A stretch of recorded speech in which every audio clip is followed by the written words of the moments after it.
तालिबान शासनकाल के समय टैंग डायनासिटी के राजा टेनजोंग के वक्त देश काफ़ी समृद्ध था और सभी शांति के साथ जी रहे थे। तब राजधानी चांगान और भी समृद्ध और व्यस्त थी। बीजिंग में एक रुई पेविलियन नाम की मशहूर कपड़ों की दुकान है। उसका मालिक आन सीरो है, जो अपनी बहन आन के साथ दुकान चलाता है।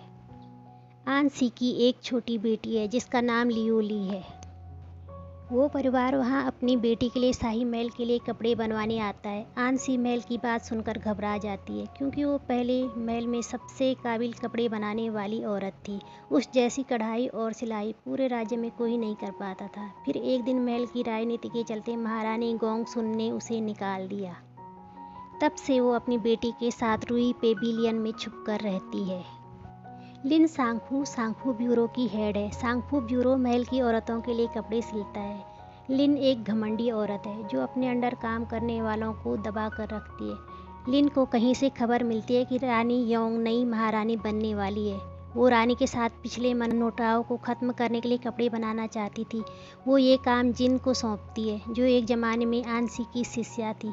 वो जिन को एक सुंदर सा ड्रेस बनाने के लिए कहती है, जिसे वह रानी को गिफ्ट कर सके, और कहती है कि उस ड्रेस को बनाने की जिम्मेदारी वो लेना पसंद करेगी। लिन उससे कहती है कि अगर उसने ये काम अच्छे से करेगी तो उसके बाद ब्यूरो की हेड वही बनेगी। आन सी लियू ली को कढ़ाई से दूर रहने को कहती है, पर लियू ली चोरी छिपे कढ़ाई करती है। वो बहुत सुंदर कढ़ाई करती थी। उसने हूबहू वो फूल एक रुमाल पे काट दिया था और उसकी दोस्त उससे ये कला सीखना चाहती थी। वो रुमाल उनकी तरफ फेंकती है, पर रुमाल हवा से उड़ जाता है। जिन अपनी सिली हुई ड्रेस लिन को दिखाती है, लेकिन लिन उसे देखकर असंतुष्ट होती है और आनसी को जाकर ढूंढने को कहती है।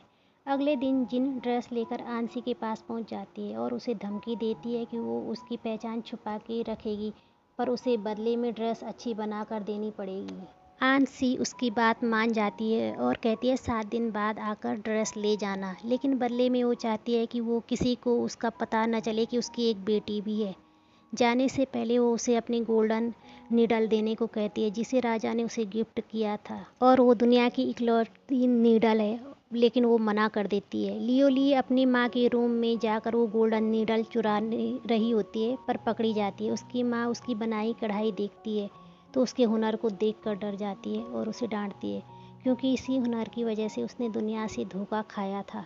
कुछ दिन बाद होने वाली प्रतियोगिता में भाग लेने के लिए जिन जियांग नामक एक लड़का बीजिंग पहुंचता है। उसे सिटी गेट पर जनरल सू मिलते हैं, जो जंग जीतकर और देश का नाम रोशन करके वापस आ रहे होते हैं। जिंग हमेशा से जनरल सू को एडमायर करता था। वो उनका पीछा करके मंदिर के बाहर तक आ जाता है और उसे अपना शिष्य बनाने की रिक्वेस्ट करता है। जनरल सू से अपने तीर के निशाने से पेड़ का सबसे सुंदर फूल तोड़ने को कहते हैं। जिंग अपनी काबिलियत दिखाकर फूल तो तोड़ता है, लेकिन वो फूल दरअसल लियूली का कढ़ाई किया हुआ रुमाल था।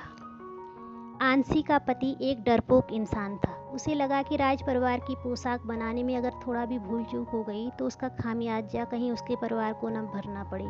इसलिए उसने अपनी दूसरी पत्नी की बातों में आकर आनसी को तलाक दे दिया। अब आनसी को ये बात अच्छे से समझ में आ गई कि उसे अपनी कला अपनी बेटी को सिखानी ही पड़ेगी, ताकि आने वाले समय में उसकी बेटी अच्छे से सरवाइव कर सके। फिर वो अपनी बेटी को सारी कढ़ाई सिलाई अच्छी तरह से सीखने के लिए कहती है। अगले दिन वो बू खानदान की पोशाक देने जाते हैं, जिसे देखकर बू परिवार बहुत खुश होता है कि इसे बनाने में इस छोटी सी लड़की ने भी मदद की है। बू परिवार कहता है कि ये लड़की कुछ दिन हमारे ही साथ रहेगी और ड्रेस बनाने में मदद करेगी। कमरे में जाते ही लियू को अपनी माँ की कही बातें याद आती हैं कि तुम 7 दिनों तक वहीं रहना और उनकी दी हुई किताब सिलाई की किताब से सारे टिप्स और कढ़ाई अच्छे से सीख कर वो किताब जला देना, ताकि वो किताब किसी और के हाथ ना लगे। उस किताब में उसकी माँ ने अपने जीवन भर की सीखी हुई सारी कलाएं और टिप्स लिखे थे और साथ में गोल्डन सुई भी दी थी, और कहा था कि 7 दिन बाद तुम्हें किसी सुरक्षित स्थान पर भेजूंगी। लियू ली को अपनी माँ से दूर रहने का दुख तो था, पर वो उनकी आज्ञानुसार सारी सिलाई कढ़ाई की कला को अच्छी तरीके से सीख जाती है।